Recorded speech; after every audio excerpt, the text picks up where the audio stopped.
evening mga kabayan, share ko lang sa inyo yung question ng isa nating kababayan dito sa Saudi. Ang tanong niya is nag-terminate daw siya ng contract. August 22 may expired yung kanyang kontrata. Tapos nung kinlik niya yung terminate contract, then sinelect niya yung reason na termination of the contract upon its expiration is ganito yung lumabas. So natang may kabayan kung anong ibig sabihin tsaka kung anong pwedeng gawin. Okay, so base sa screenshot ni kabayan ay ang termination of the contract upon expiration, lumabas ang error. And nakalagay is you can choose this reason only before 30 days from the contract expiry date. Ibig sabihin, kabayan, hindi pa bukas ang allowed period para gamitin ang termination upon expiration na option. At nakalagay din sa screenshot mo na ang notice period ay yes until August 22, 2026. So kung August 22, 2026 ang contract expiry mo, malamang may 30 days notice period ang contract mo. Kaya papayagan ka lang ni Kiwa na piliin ang termination upon expiration kapag nasa tamang notice window ka na. Ano ang pwede mong gawin? Tingnan ang nakalagay sa notice period sa contract mo, 30, 60, or 90 days. Usually kasi ganyan yung mga notice period ng days na nakalagay kay Kiwa.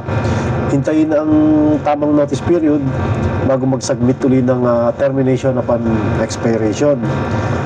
Pero kung gusto mo nang umalis bago mag-expire ang contract, ibang reason ang kailangang piliin. Halimbawa lang naman, tulad ng resignation, mutual agreement, at marami pang iba. Pero reminder lang mga kabayan, yung pagpili nyo ng mga reason, lalong-lalo na yung Article 77, Article 81, pag-isipan nyo pong mabuti, mag-iingat po kayo dahil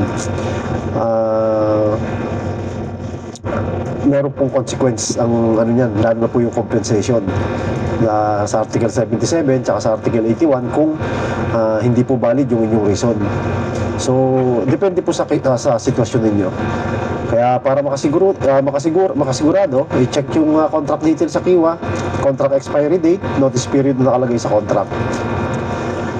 And so nag-send pa uli si kabayan ng sabi niya is may nakalagay sa kanyang Kiwa na notice period ay less than a day lang.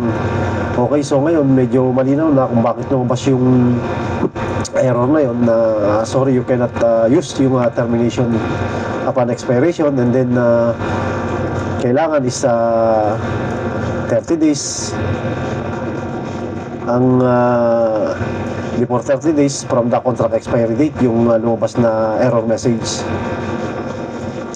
And ibig sabihin, kahit nakalagay is less than a day, may ibang rule pa rin na sinusunod si Kiwa para sa termination upon expiration. Kung nakita nyo itong sinend ni kabayan na screenshot, ang nakalagay ay you can choose this reason only before 30 days from the contract expiry date. So only before 30 days, even though na yung kanyang notice period na nakalagay sa Kiwa is less than a day.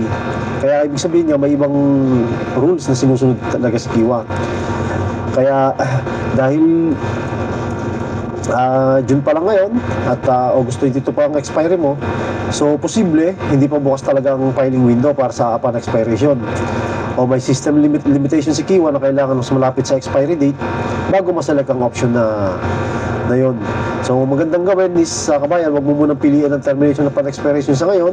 Subukan ulit kapag mas malapit na sa contract end date on or before 30 days before ng contract expiry.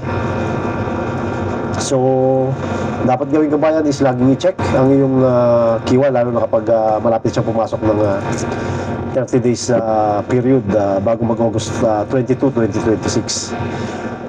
Okay, so ayan mga kabayan, sinare ko lang sa inyo, baka sakaling may kagaya kayo ng notice period na kagaya ni kabayan or may natanggap kayong error. So ayan, baka makakatulong para sa inyo. Disclaimer lang, so ito po ay yung video na to ay informational only. Lagi po tayo mag-verify sa mga official Saudi platforms tulad ng MHRSD, Kiwa or ng Abshare. So visit nyo pinoytalks.com mga kabayan. Marami po tayong article na naisulat doon, lalo na sa labor rules, sa labor law. Baka may kagaya ng inyong sitwasyon at magkaroon kayo ng idea.